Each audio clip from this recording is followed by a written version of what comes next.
Hola, vamos a empezar a hablar ahora de grupos. Un grupo en matemáticas es una estructura algebraica. ¿Y una estructura algebraica qué es? Una estructura algebraica no es más que un conjunto en el que hay definido una operación, como en los grupos, o dos, como en los anillos, que cumplen ciertas propiedades. A partir de ese conjunto, con esa operación, pensemos por ejemplo en los números enteros con la suma. La suma en los números enteros tiene varias propiedades, la conmutativa, la asociativa, hay un elemento neutro que es el cero. A partir de esa estructura vamos a empezar a estudiar qué propiedades tienen esos objetos. Y vamos a empezar con una estructura algebraica que es muy sencilla, que son grupos. Lo que vamos a hacer en este vídeo va a ser dar la definición de grupo y un montón de ejemplos, para que nos quede bien claro qué es un grupo y cómo se comprueba que algo es un grupo. Vamos allá. Vamos a empezar definiendo qué es un grupo. Un grupo es un par, ahí lo veis, donde G es un conjunto no vacío y ese punto es una operación en G, definida como esta aplicación. Que no os asuste esta definición, porque esa aplicación solamente quiere decir que cojo un par de elementos de G y G', y devuelvo la operación entre esos elementos. Por ejemplo, si la operación es la suma en los números enteros, cogería el 3 y el 4, que ese es el par, y la suma nos devuelve 7, que es 3 más 4. Esta operación cumple 4 propiedades, que son las siguientes. Es interna. Esto quiere decir que si yo cojo dos elementos de G y le hago la operación, obtengo otro elemento de G. Es decir, para todo G y G' que pertenezcan al conjunto G por G' también pertenece al conjunto G. Es asociativa. Eso quiere decir que si tengo que hacer la operación con tres elementos, puedo hacer la operación en los dos primeros y luego con el siguiente, o en los dos últimos y luego con el anterior. Es decir, que para todo G1, G2 y G3 del conjunto es lo mismo hacer G1 por G2 por G3 que G1 por G2 por G3.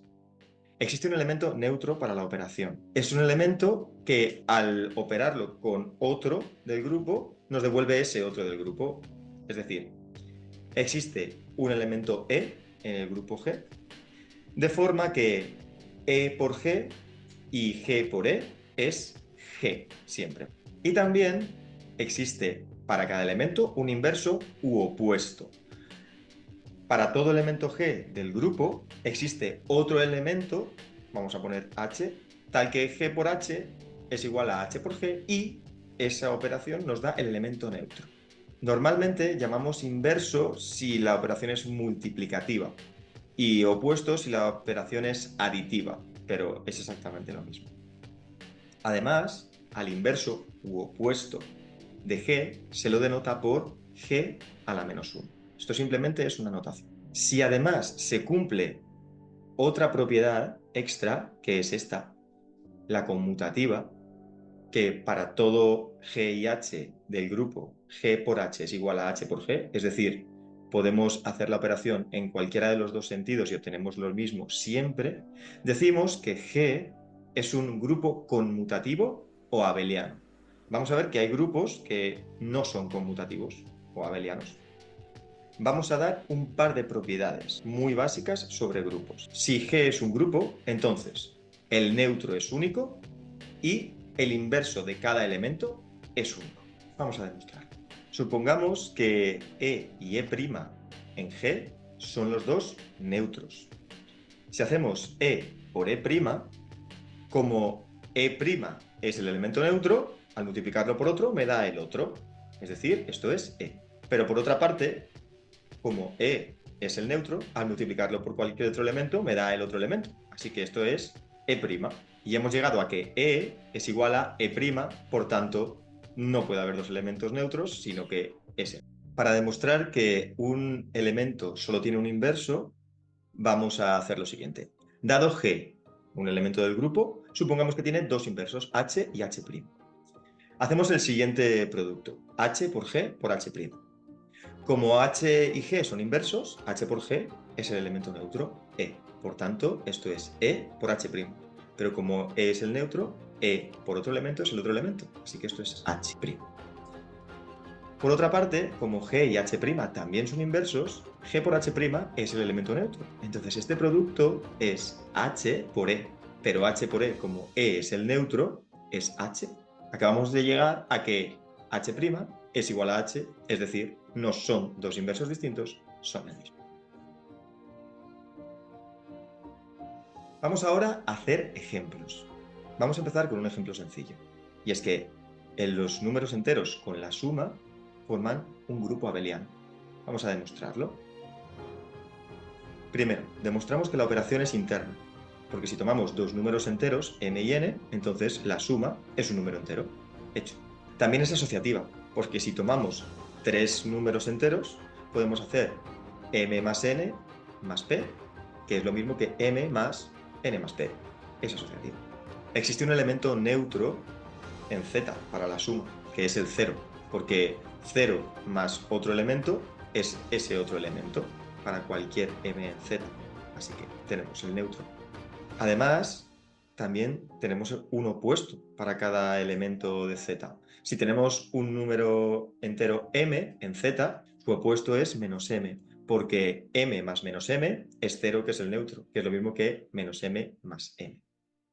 Además, se cumple la conmutativa, porque si tomamos dos números enteros, m y n, cualesquiera, m más n es igual que n más m. Esto demuestra que z con la suma es un grupo abeliano.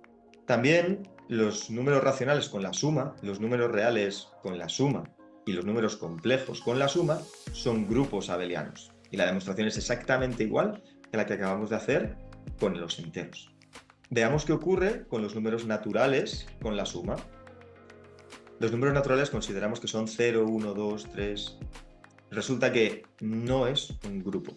¿Por qué? Por ejemplo, si tomamos el elemento 2, que es un número natural, no tiene opuesto en n, ya que no existe ningún otro número n natural, de modo que se cumpla que 2 más n es igual a 0. Porque 2 más n igual a 0 me dice que n debe ser igual a menos 2.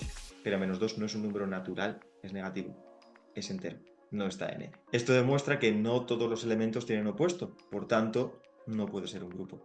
Si tan solo una de las propiedades de la 1 a la 4 no se cumple en algún caso, no tenemos un grupo.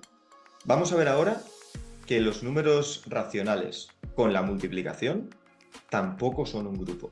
Vamos a ir una a una para ver cuál es la que falla en este caso. El producto es interno en Q, porque si tomamos P y Q, dos números racionales, su producto P por Q también es un número racional. Si multiplicamos dos fracciones, tenemos una fracción interna. Bien.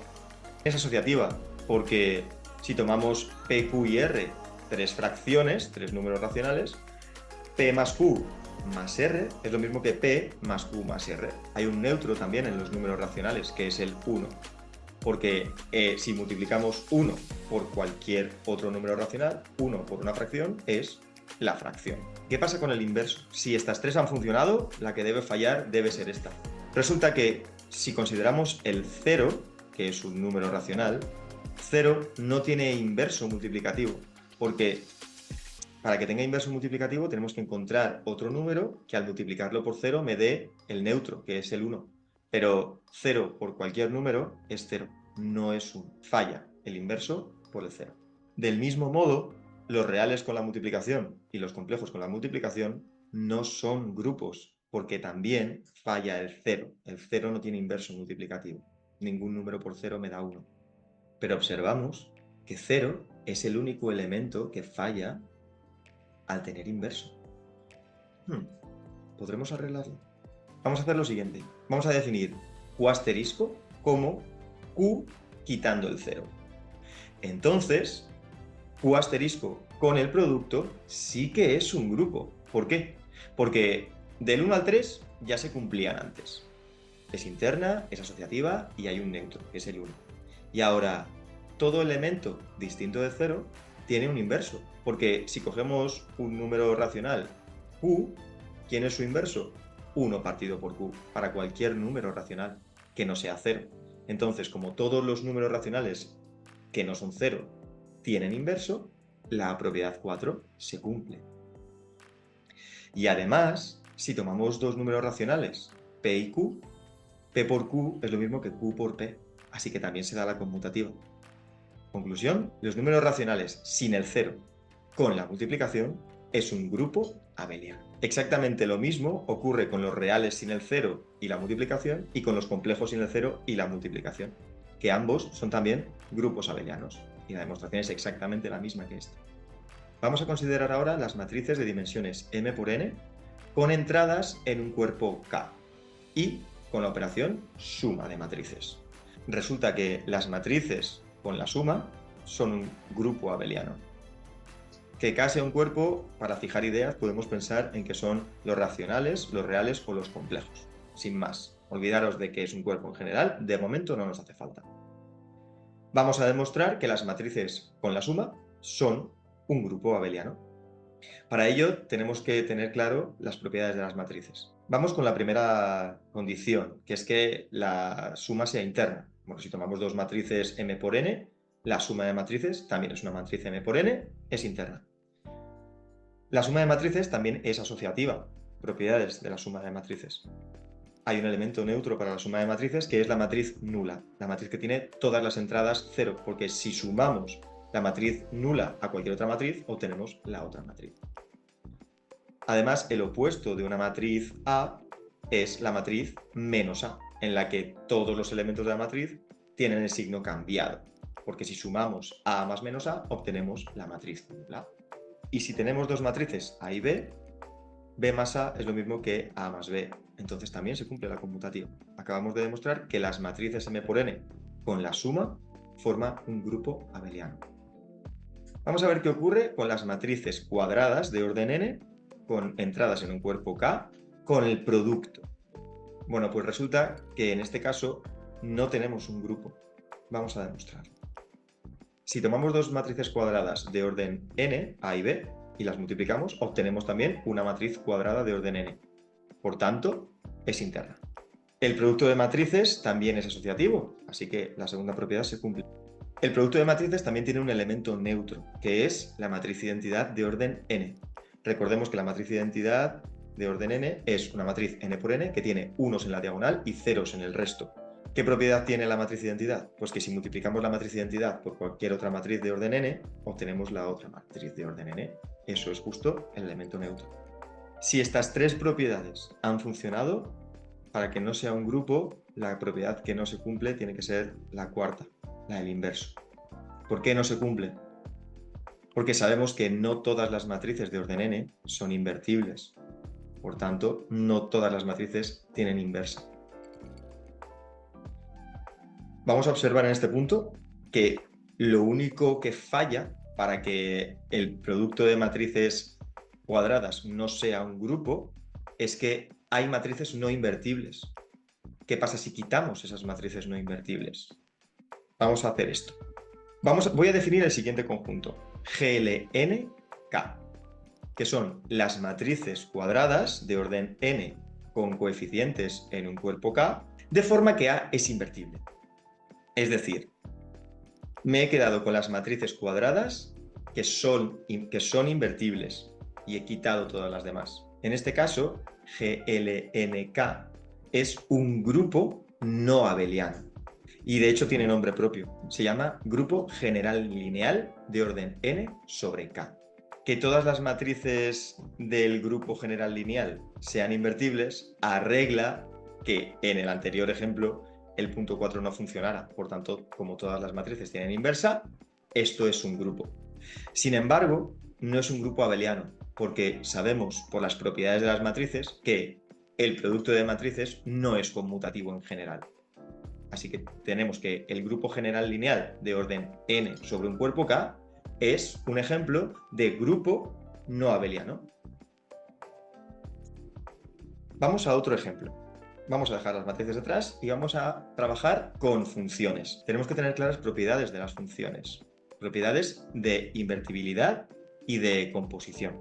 Si X es un conjunto no vacío, ahí pone igual a vacío, es un error. Definimos el conjunto de las biyecciones de X como todas las aplicaciones f de X en X que son biyectivas. Entonces, las biyecciones de X con la operación composición de funciones es un grupo no abeliano. Vamos a demostrarlo. Primero tenemos que ver que es interna.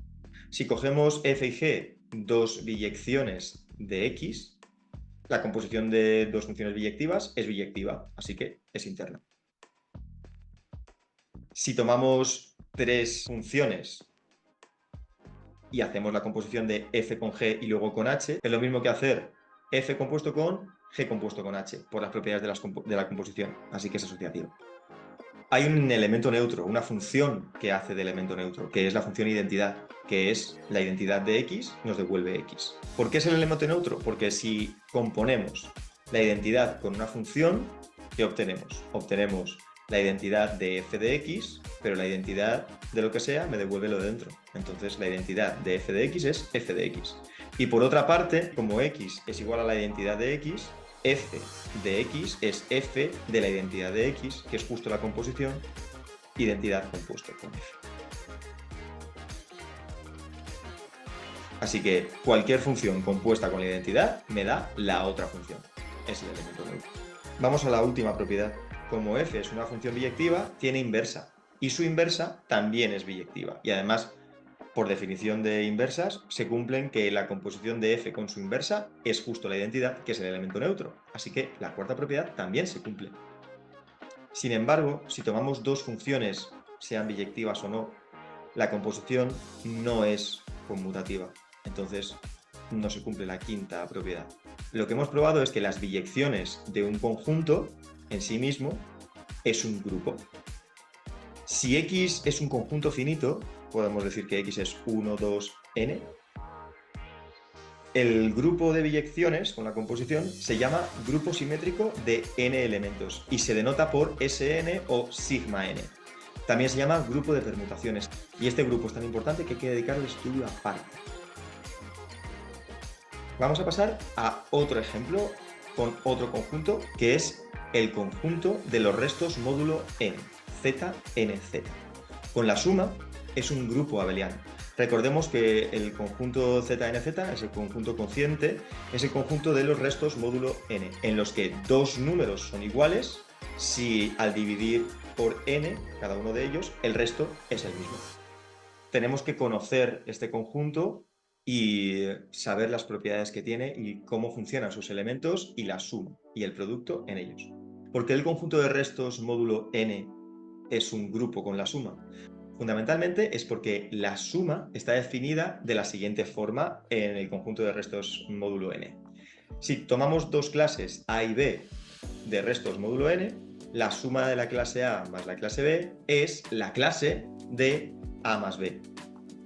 Entonces, la suma en el conjunto de restos se traduce en una suma en Z. Y como Z con la suma es un grupo, vamos a ver que esto también es un grupo. La suma de dos clases módulo n es una clase módulo n por definición de la suma. Entonces, la operación suma es interna. Si tomamos tres clases módulo n, A, B y C, vamos a demostrar que se cumple la propiedad asociativa. A más B más C, por definición, es la clase de A más B más la clase de C, que es la clase de A más B más C.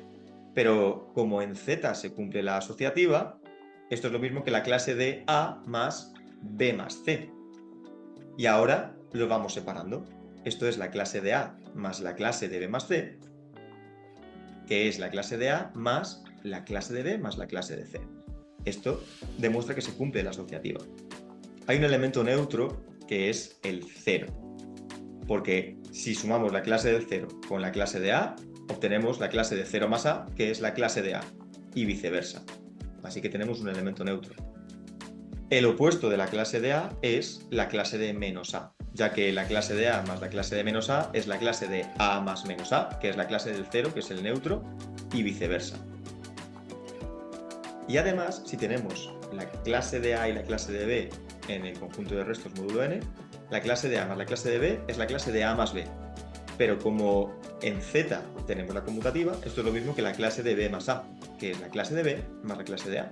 Así que también se cumple la conmutativa. Acabamos de demostrar que el conjunto de restos módulo n con la suma es un grupo abeliano.